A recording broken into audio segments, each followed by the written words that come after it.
fight.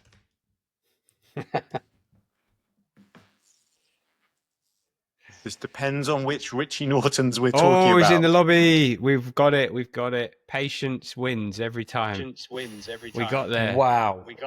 Yes. Yeah. Wow. I literally was doing my mate. best breathing techniques then. I was fully dialing in then to all my tools. Legend. Wow. Thank you. We got there. Sorry about that. I do apologise. I had to create a whole new email account to log into that then. That was quite a big tech admin challenge. Did it ban you? Well done.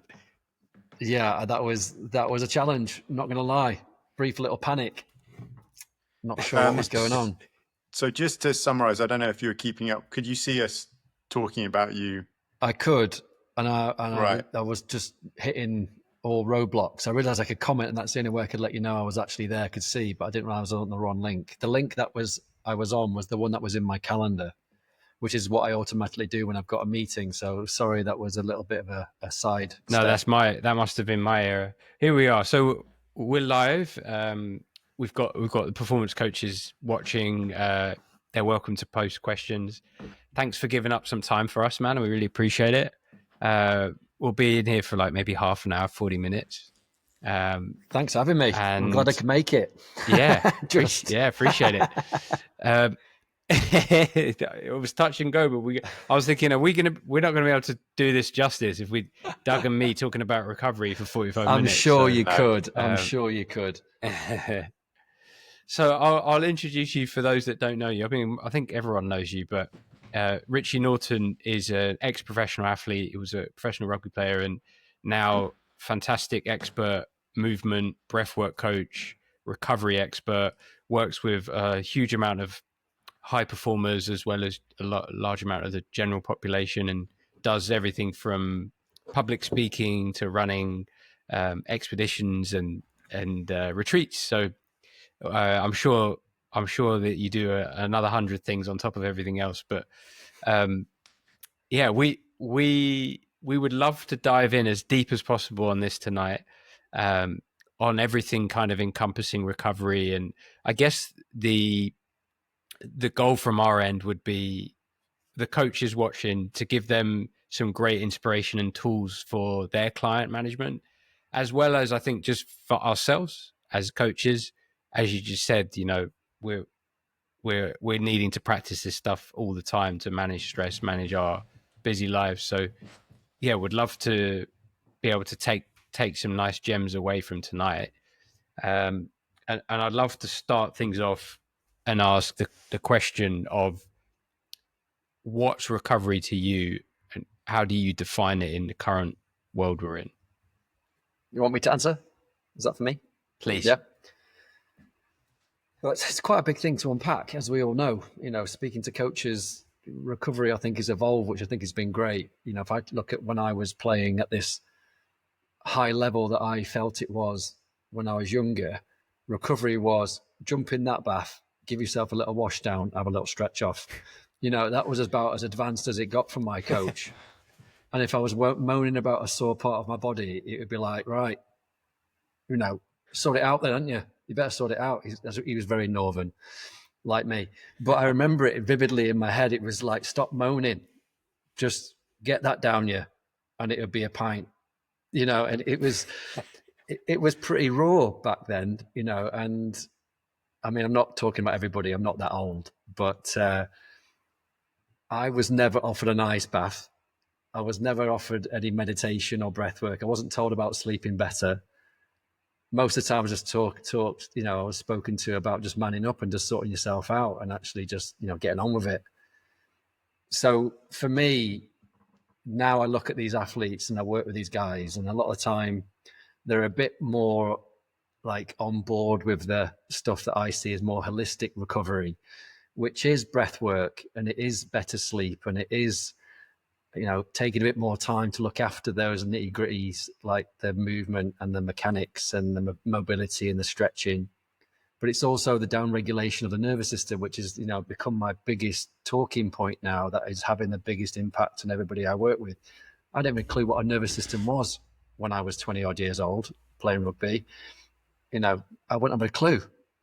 And I think people still don't understand how powerful it is. And this for me now, recovery is like looking at the whole picture.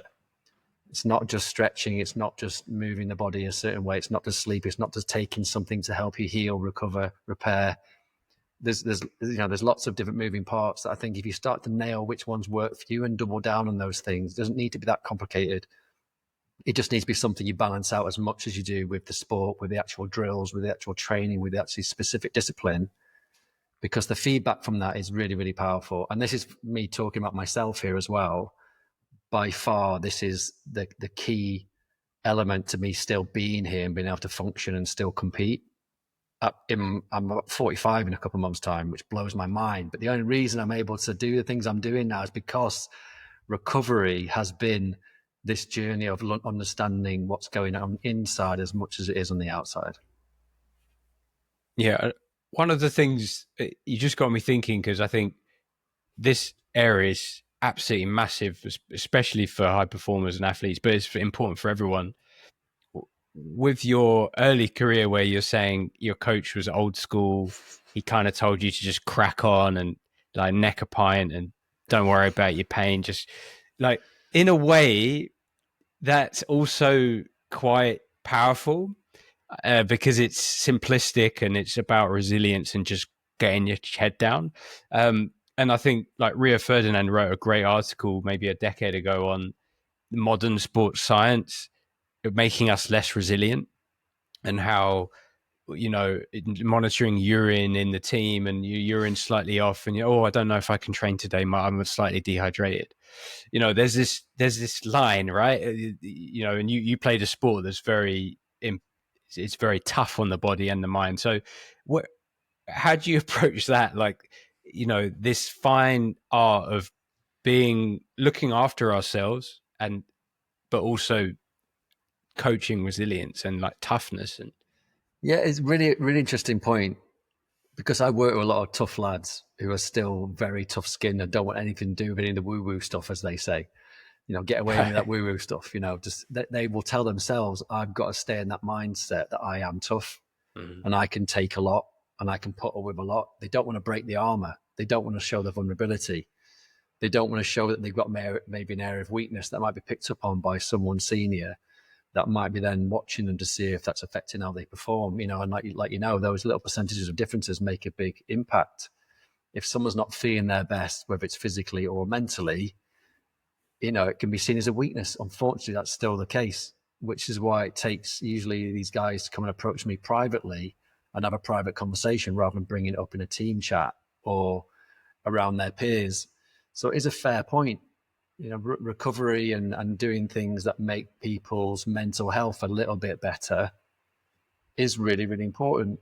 But it's still something, especially rugby and these sort of alpha male kind of sports, it's still quite hard for people to sort of hold their hand up and say they're struggling, or whether we're talking about mental health, whether it's physical health, whether it's an injury, whether it's something that's not quite working for them.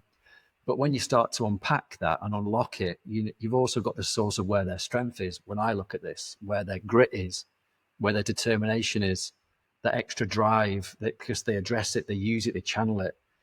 So I guess I'm going to struggle to give you an exact answer of how I manage it, because everybody's a little bit different. But I find me talking about my injuries and me saying that it's okay to feel that way and explaining some other examples helps people kind of like find their way of explaining about them, explain it for themselves, and then finding a solution that might be rehab, physio, a chat to a therapist, maybe a little bit of time off for a moment. It's being all of that being okay, because you're doing the work, because you're looking deeper. And the crossover into like that tough exterior, like dig deep, crack on, sometimes helps you out when you've got to like just get past this certain point of your life or that point of your career.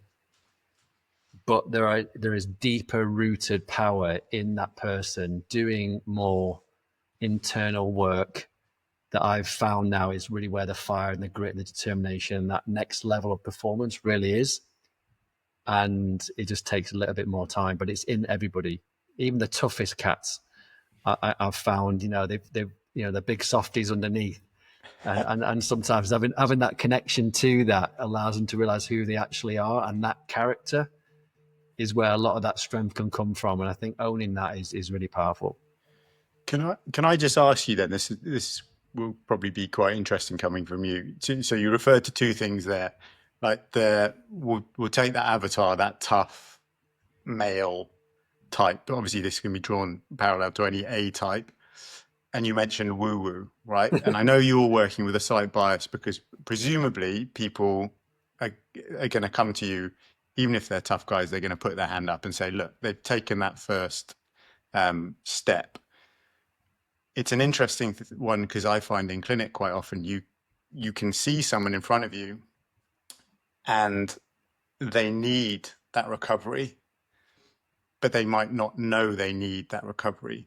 So how, for the coaches and us really, how would you advise packaging or at least addressing the kind of recovery aspect, the woo-woo element, if you like, with an individual like that? So the first thing that comes to mind, because I've got a couple of clients like this right now, and what's been quite effective, let's say, has been starting. They know who I am. They know a bit about my story. If they don't, I start with explaining how I've ended up where I am and why I love teaching what I teach and how much of an impact it has on other people.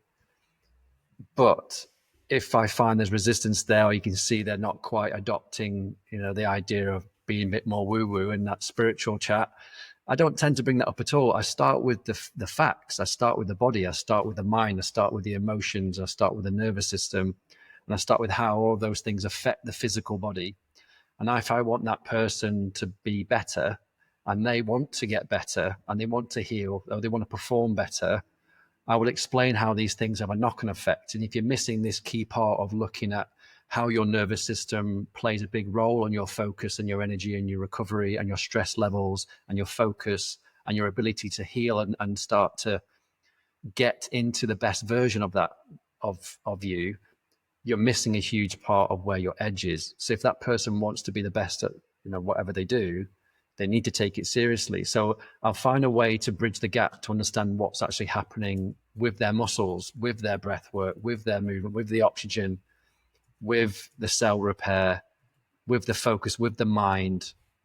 So they find something, we find something in the conversation that allows them to bridge the gap to take it seriously. And eventually, because the breathwork is such a big piece, you don't have to be a breathwork teacher, but understanding like breathing mechanics, for example.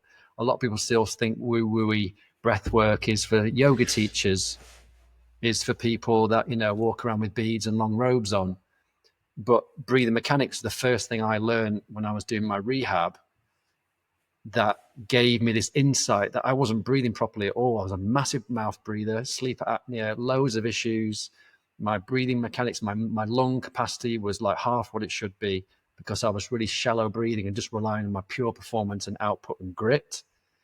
So that for me is always a massive bridge because most people aren't aware of that mindful approach to how their body responds when their nervous system, their breathing, their mind is out of alignment. So for me, it's that technical piece, it's the biomechanical piece, it's the biochemical piece. And that way they start to see there's more than woo-woo. If they want to go down the woo-woo path, they can, but it's a great way to start is actually helping them understand and feel the difference. And I can do that usually in just one session. So for me, that's a really powerful piece. And most people get on board eventually and they adopt the woo-woo. Cool. Nice. Very cool. I'd like to touch on overwhelm as a topic, and if we can sort of home in on athletes, because I think for an athlete who perhaps doesn't have like loads and loads of funding, is kind of managing a lot of things themselves, but they're working to get higher up the chain. They're in competitive professional sport. There is lots of angles of pressure from turning up and competing to achieve also familial, friendship, management, agent, sponsorship, brand deals. The list goes on. And the bigger the athlete, the more of that you get. Although you've potentially got a much bigger team that can help manage that for you, they can still really feel like quite a big burden or quite a big load on an individual. And that creates a feeling of overwhelm. And I think we can all relate to it in a different fashion as well. With this type of client who's still competing, and they're feeling overwhelmed and they're looking for strategy to inject some parasympathetic, inject some recovery into their week, how do you like to approach it? And on top of the one-to-one work you do, what are some of the key things you give athletes to take away for self-practice? Well, I would start by saying, to really open this up, this is for absolutely everybody. It definitely helps elite level athletes, but this is that percentage of difference to you and the competitor, whoever you feel you're competing against, if they're not doing this. But if I think about like the general public, everybody that you know, us, ourselves, everybody right now, most people have breathing dysfunction, and they don't really know whether they're upregulated or downregulated. They're just constantly in this nervous system, high stress sympathetic state, which is like, and you're just getting better at tolerating that. So you tend to breathe inefficiently, breathe dysfunctionally. So the first part is like bringing awareness to that. So I would always say, like, even that if you want to help anybody, get them to be more aware of how they're breathing and what they notice. Because very quickly, without them to go, right, what do I need to do? Counting for 4, breathing from my nose, out from my mouth. You often overcomplicate it. So if you think about someone who's trying to manage better stress levels, or just find a better baseline of functioning, so they're not just burning through all their fuel, so they can really stay focused and manage whatever comes at them. You have to train that when you're in a calmer place, because if you're going to compete and you're pushing the absolute max effort, it's very hard for you to find that nice parasympathetic state if you haven't trained your body and your breathing pattern to signal that feeling of like, I'm calm, I'm composed, slow my heart rate, conserve my oxygen so I can compete, right? So that's for everybody. It opens up to everybody. So I would start by, first of all, breathing awareness and like resonance breathing. There's a few different variations where you just follow your breath in and know you're breathing in, and then you follow your breath out and know you're breathing out. And if you can remember, if that's quite short and shallow and hard, that's your feedback. You're in this sympathetic state. You're heightened. You're on, and that's not sustainable. So you want to bring yourself down. So the aim would be to slow it down, breathing a little bit slower and deeper, and then breathe out longer and slower. But know you're breathing in and know you're breathing out. So you're really present with that breath, and then repeat it. And then the next level is take a breath in and hold for as long as you feel you want to. Take it and then breathe out and then hold for as long as you feel you want to.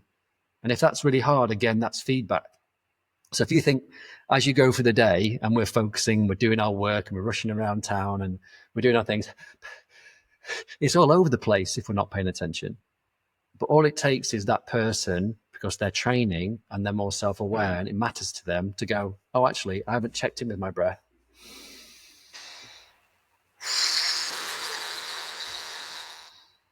Oh, that felt good. I'm going to do that for a little bit longer. And the feedback gives you this sense of like, I'm okay, I'm in control, I'm calm, I've got this. Just like if the feedback is, I haven't breathed for a while, I'm feeling a bit stressed, I'm feeling a bit hectic, lots going on. I can't stay there.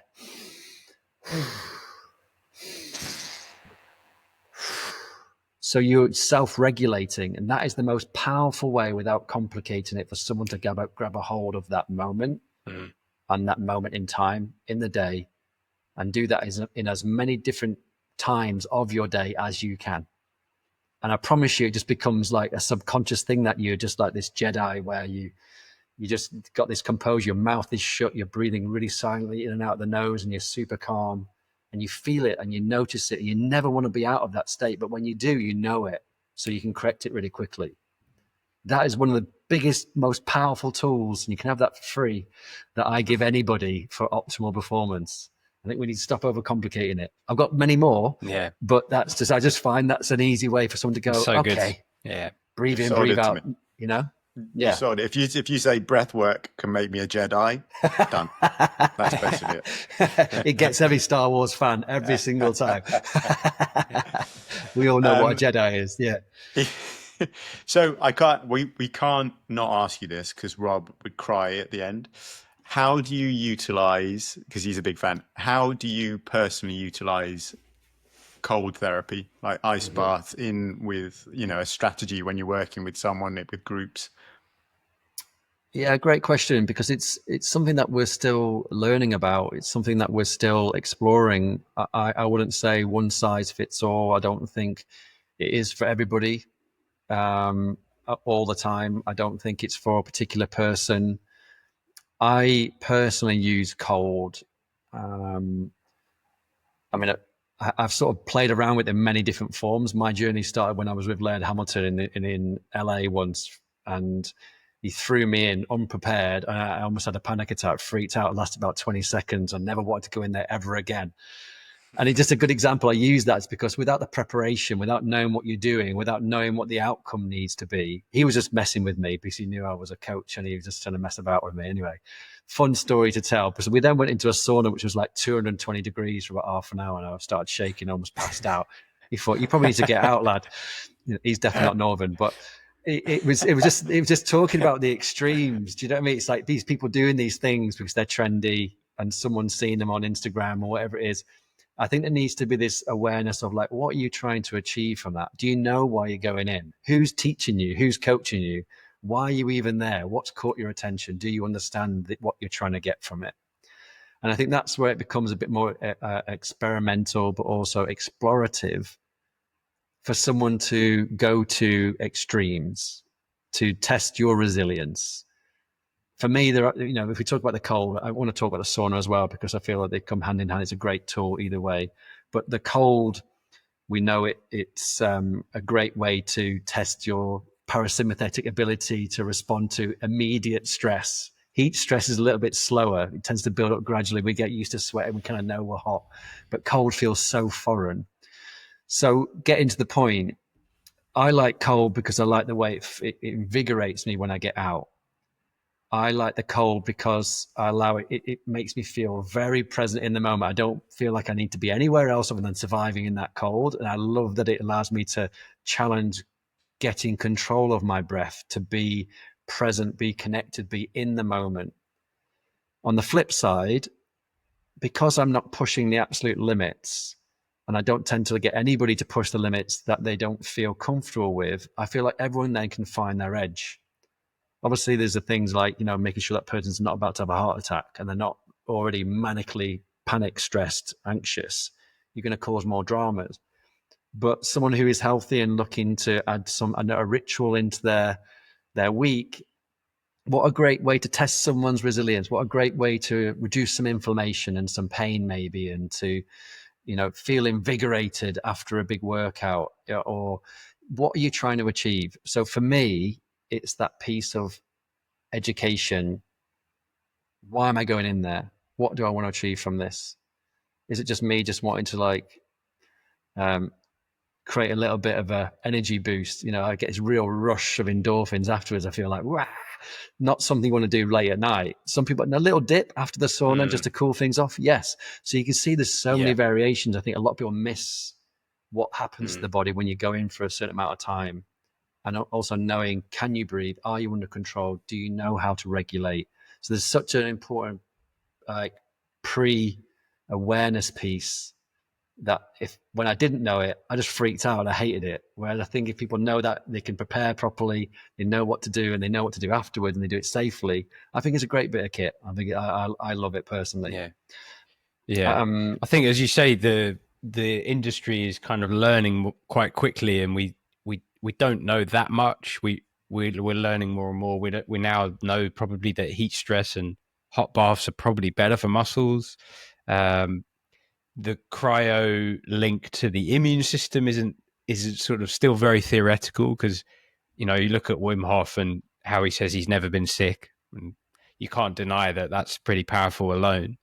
At the same time, if you look at prolonged cold exposure and the stress on the immune system is actually bad. So I had this debate with someone recently saying, well, if we're actually stressing the immune system, then why do we get more resilient? And it goes back to your point around stress and cortisol, and actually probably a lot of that hormonal positive shifting, we're getting the enkephalins, the adrenaline to an extent, the positive adrenaline that's we're experiencing when we're exposed to that stress is probably enhancing the immune cells. But on the flip side, the immune system is under stress. So it's a fine line on dose, as you say. You wouldn't put someone untrained in there for 5 minutes because they might get very sick. So it's just like a drug we really need to respect. And I think again around female health, right? I don't know how. I would love to hear you talk about how you coach your females, because I've tried to keep up with the research. I'm not always able to, but I understand that the recommendations are largely to have the temp a bit higher for women from a female health perspective. But is that something you've looked at? Is that something you? Well, there's a few things there just to unpack. From a female male point of view, I tend not to go that deep. I don't like to separate the two. I don't know enough. I think even the girl is, you can't just say this, because you're a female, you're going to have this response, you need this temperature, because that female is not the same as this female. My approach to this in a more generalized way, as we're discovering what works for what person, I have the attitude that I have to treat everybody individually, just like you would, any client. You need to understand how they work, how they move, how they breathe, their heart rate, their stress levels. You need to look at how their muscles perform when you're doing like these assessments. So when you're healing someone, when you're trying to fix someone, trying to repair someone, or just trying to get someone to feel more in control and be more optimal, there's lots of different things that play a part in that you need to unpack to be able to give them the best possible experience and journey. So my view on this, just to go back to the point, is the heat, the cold, the fitness, the mobility, the breath work, all of these things. And you mentioned the stress piece, and how our body adapts, immune system health. I love the idea, and I've been proven right with this. And I don't ever push to the absolute limit, because I want that person to let me know where that edge is. And that edge for everybody is different.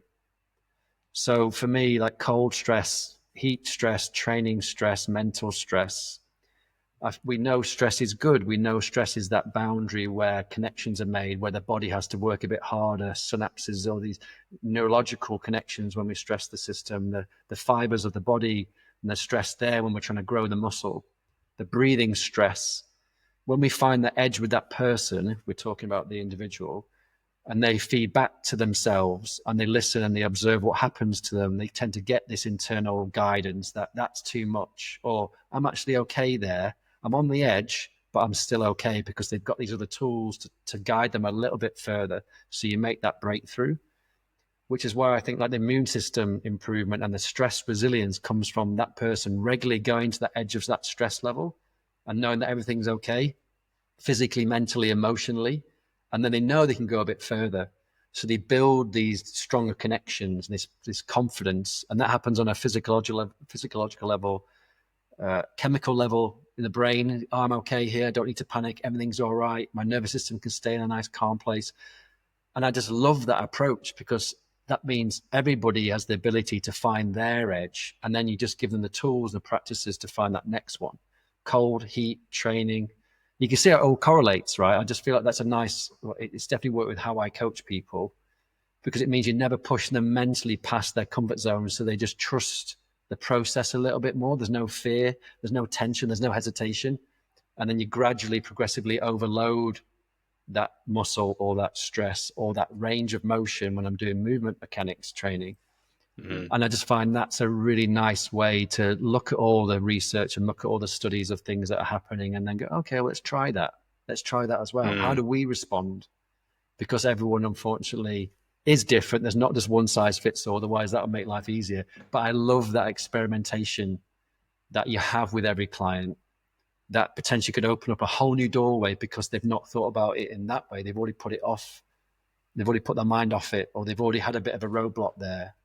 And how do you find a way in with another tool, with another practice, with another method, and then gradually let their physical, mental, emotional state move with that experimentation? And that just gets everyone really excited to go on that journey of recovery or improving their performance. And that way you never have to get caught up in any of these trends or anyone else doing a certain thing. You do it for you. and just look at every avenue, because that's where you are getting that extra percentage of confidence and coping and capability. It's really nice hearing you talk, because you being one of the leaders and influencers in this kind of field, it's lovely hearing you say that the basics are there, but you've got to kind of find that fit for everyone individually. Because I find that all the time you hear in our world, you have to do this, you have to do that, and there's all this pressure on people. And I get people all the time coming, oh, should I be doing ice baths, asking me about these kind of things. And to your point, I find it's quite important to kind of make people realize that some things work for other people, not them. Everything's different for different people. So it's really nice hearing you kind of saying that. Great. Good. I'm glad, because that's something I'm very passionate about. That's probably my leading comment with everybody I ever come across.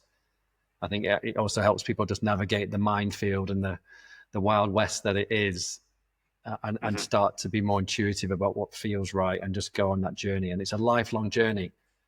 I think it's something that we can keep learning about, because we are learning more about what our body's capable of. And I love the idea of doing that self-exploratory sort of mindset.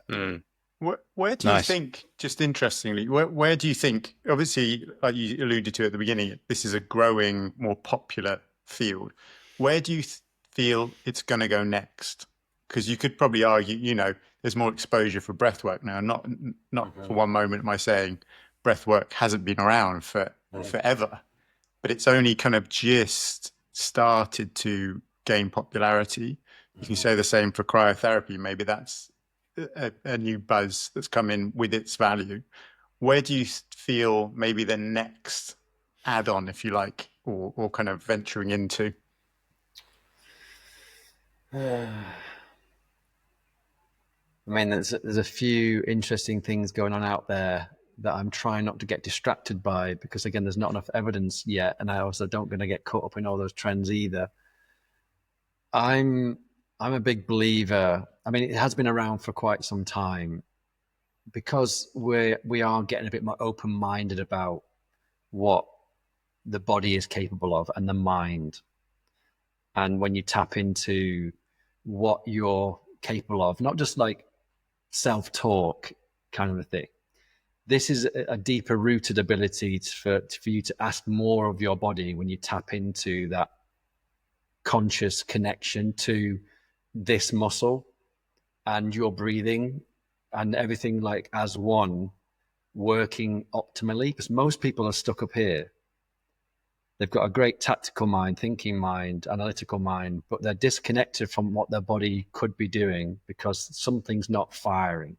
I mean, go down the road of like kinesiology. You can go down like there's all sorts of like signaling and building those neurological pathways. So many people, when I do this, are so unaware of what their body's capable of.